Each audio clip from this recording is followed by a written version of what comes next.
কোথাও এই জোটটা কি জমছে, মানে কোথাও কংগ্রেসের নেতৃত্ব বা রাহুল গান্ধীর নেতৃত্ব মানতে চাইছে না তৃণমূল?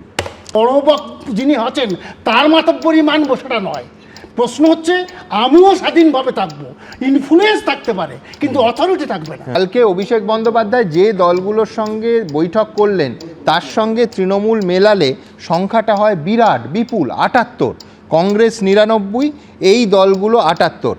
তো এই কোথাও কি এই একটা সংখ্যা, মানে জোটের মধ্যে জোট বা একটা কংগ্রেসের মধ্যে উল্টো দিকে একটা প্রেশার গ্রুপ তৈরির চেষ্টা? প্রত্যেকের সে থাকবে, উনি যেটা বলছেন একমাত্র রাহুল গান্ধী বলবে তা না, এর মধ্যে প্রত্যেকের স্বাধীনতা থাকবে বলার। কংগ্রেসের অতীত ইতিহাস তো সেই রকম ভালো নয়, দাদাগিরির ইতিহাস, দাদাগিরি করে, কিন্তু তাকে মনে করিয়ে দেওয়া দরকার যে আমরা প্রত্যেকেই এই দলের মধ্যে আছি, কোনো সিদ্ধান্ত নিতে গেলে প্রত্যেকের সঙ্গে আলোচনা করতে হবে।